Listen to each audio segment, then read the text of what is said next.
Hello, this is Dr. Kent Holtorf from Holtorf Medical Group. I'm about to undergo a high-dose ozone, also known as the 10-pass ozone. So basically, ozone works a number of different ways.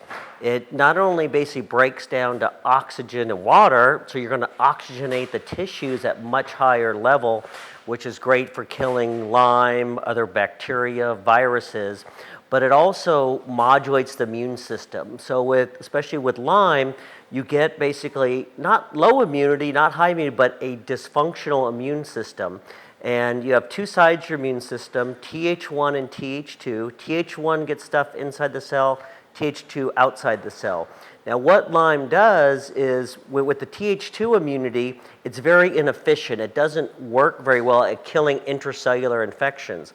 So Lyme has developed a trick to drive your immune system into Th2 dominant, and then it switches to intracellular form from its cell wall that's outside the cells to a non-cell wall form inside the cells, and then it effectively escapes the body's immune system.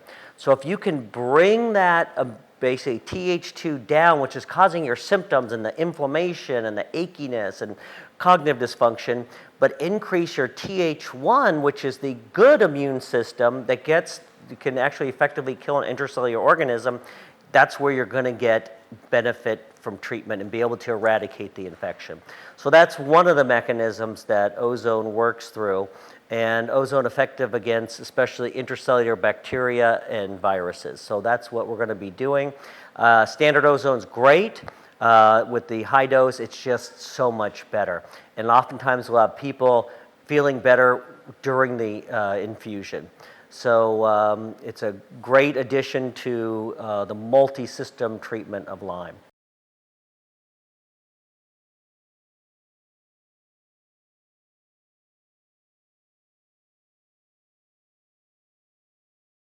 Okay, so as you notice here, we're letting the blood drain, and we'll do multiple passes in that blood will drain out. We can do between 200, 400, 500 cc's of blood. Then we'll generally add twice as much ozone to that. Now, this is not hyperbaric, and hyperbaric sounds wonderful. You think of hyperbaric oxygen, right? So you're totally enclosed in a hyperbaric chamber, so all your cells get an increased pressure of oxygen. Now, the hyperbaric ozone machine does not work like that. It just is hyperbaric up until, as soon as it goes in your body, it's not hyperbaric. So you don't get that hyperbaric oxygen. What it's really designed to do is get you that amount of ozone in the shortest period of time. However, because of the safety requirements of hyperbaric, if you were to not have a safety valve, all of a sudden pumping a large dose of ozone certainly could be dangerous. So there's a lot of safety valves, and most places will have the doctor do it. And the problem with that is generally cost. So the machine tries to speed up the delivery of it, but it will take an hour and a half, 2 hours most of the time. So I don't know anyone doing it for, I think the lowest price I've seen is about $900. Most people are between $900 and $1,500. Now, we're able to do this in a much more cost-effective manner, and to do a 10-pass, it's around $400, $450 to do a 10-pass in this way. And it takes about the same amount of time. Again, same benefit, because with hyperbaric, sounds more sophisticated, but it's really just trying to deliver it faster. And basically do it this way. You get almost the same speed because we can put more in a bag than will fit in a hyperbaric bottle that will only hold about 200 cc's. So again, same effect, but just more cost effective.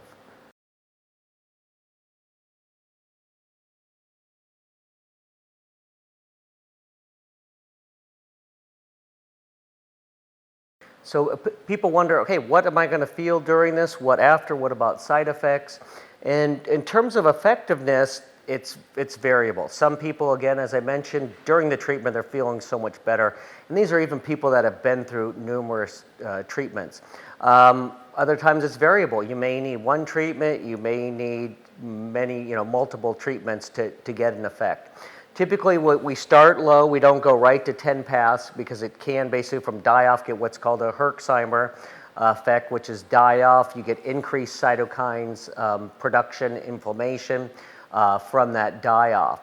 So we start lower, basically one pass, go up to 2, 4, 6, 8, 10, and work up to that. So we typically can prevent, and some people can go up higher, faster, other people not so much. And depends on the stage of the Lyme disease that you're in, the total body burden, what kind of species, what kind of co-infections. All those are variable. Are you very super sensitive? Are you like a multiple chemical sensitivity person? Again, those people will generally need to go slower. Now, also is what about die-off the next day? Again, you can have certainly a Herxheimer for a couple hours or even a couple days, but we typically have ways to mitigate that, including even some herbal products that kind of help with detox and anything that helps that immune modulation and keeps that Th2 from going too high when the body's killing an infection.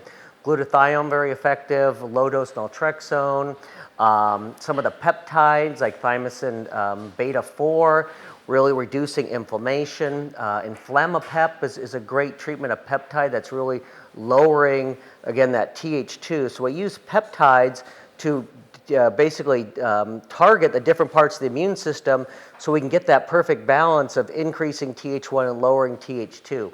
So even like Myers cocktail and other IV treatments and other oral treatments to reduce the side effects. And we're finding actually in your body actually will build up, one of the best things about ozone is that you get this surge of antioxidants after. And so that actually helps you basically tolerate and less side effects for the subsequent treatments. So generally very well tolerated the way that we do it. Again, with any effective treatment, there is a risk for side effects, in terms of feeling better, worse before you feel better. But those we generally monitor and are within reason.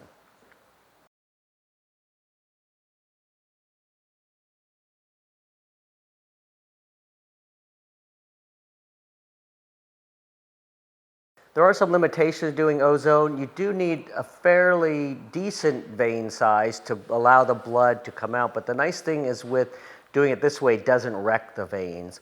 Now, you can also do direct ozone, which we find is effective as well, but it tends to possibly irritate the veins, and especially if small veins, that you don't want to wreck them over time. Where anything like, or high dose vitamin C, very hard on veins. So a lot of IVs are hard on veins, but this is actually because you're taking the blood out, mixing the ozone with it, it actually will basically prevent any irritation in the vein. That is generally not a problem at all in terms of any pain or any irritation of the vein.